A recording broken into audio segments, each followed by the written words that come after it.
Prenons quelques instants pour démystifier l'épine de l'eau noire. Qu'est-ce que c'est? Comment est-ce qu'on peut en venir à bout? Et surtout, qu'est-ce qui cause une épine de l'eau noire? Déjà, à la base, il faut savoir qu'une épine de l'eau noire, c'est une résultante directe d'une fasciite plantaire. Lorsque notre fascia plantaire, la structure qui relie le talon au métatarse, aux orteils, est mise sous tension, bien, il y a un étirement, il y a une tension constante qui est mise sur le talon. À cause de cette tension-là sur le talon, il se crée un éperon osseux.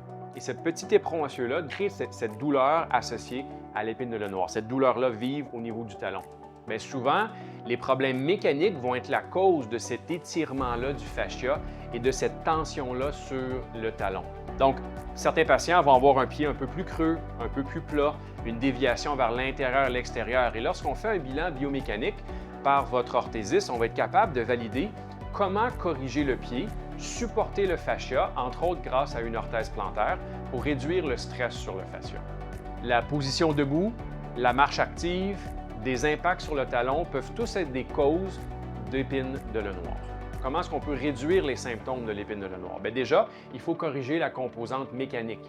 Il faut supporter le fascia, entre autres par une semelle orthopédique, une orthèse, diminuer les déviations du pied, s'assurer aussi que le talon est bien coussiné pour réduire l'impact sur la zone inflammée où il y a le petit éperon osseux. On peut aussi glacer. En utilisant de la glace, on va réduire l'inflammation. On veut appliquer une glace 2 à 3 fois par jour pour une durée de 10 à 15 minutes dans la voûte plantaire, dans l'arche du pied et sur le talon pour réduire l'inflammation et les symptômes qui y sont associés. On veut redonner de la souplesse à notre fascia en faisant des exercices d'étirement.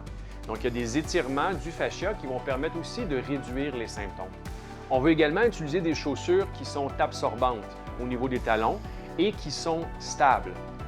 Grâce à ces différents petits trucs et astuces et les soins de votre professionnel, entre autres votre orthésiste, vous allez être capable de réduire vos symptômes et reprendre votre qualité de vie si vous avez une épine de l'eau noire.